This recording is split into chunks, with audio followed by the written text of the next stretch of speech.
Special کہانی کے ناظرین السلام علیکم۔ اسپیشل کہانی لایا گیا آپ کے لیے ایک اور اسپیشل کہانی، تو آئیے سنتے ہیں۔ ایک جنازے سے فارغ ہوتے ہی ایک بابا جی قبر کے آگے آ کر کھڑے ہو گئے اور پوچھنے لگے، بھائیوں بتاؤ اگر یہ شخص ابھی دنیا میں واپس آ جائے تو کیا کرے گا؟ بابا جی کے اس سوال پر ایک دفعہ تو سب کو جھٹکا لگا کہ کیا بات ہے بابا جی کہنے والے ہیں۔ بابا جی مسکرائے اور بولے، سوال کا جواب کوئی دینا چاہے گا؟ ایک دو شخص ہم آواز ہو کر بولے، یہ شخص واپسی آیا تو نیک کام کرے گا، اچھائی کے کام کرے گا۔ اتنے میں پیچھے سے آوازیں گونجنے لگ گئیں جیسے عموماً ہوتا ہے۔ میں ایک آدمی بولا تو سبھی اپنی اپنی رائے دینے لگتے ہیں۔ ایک آواز بابا جی کے کان میں پہنچی، دین کا کام شروع کر دے گا۔ ایک آواز آئی، قرآن و سنت کو پکڑ لے گا۔ اب یہ سلسلہ چل رہا تھا کہ بابا جی کہنے لگے، ساری باتوں کا خلاصہ ایک ہی ہے کہ یہ اللہ کی نافرمانی سے دور ہو کر اللہ اور اس کے رسول کی فرما بردار بن جائے گا۔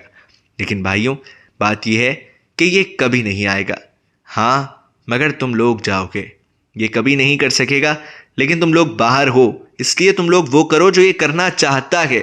یہ فاصلہ تو صرف 2-4 فٹ کا ہے کہ وہ نیچے ہے اور تم اوپر ہو، لیکن در حقیقت یہ بہت بڑا فاصلہ ہے۔ یہ کہہ کر بابا جی نے سلام کیا اور چلتے بنے، لیکن پیچھے کھڑے ہر شخص پر ایک ایسی کیفیت طاری ہوئی کہ ہر شخص کی زبان پر استغفار جاری تھا اور آنکھ نم تھی۔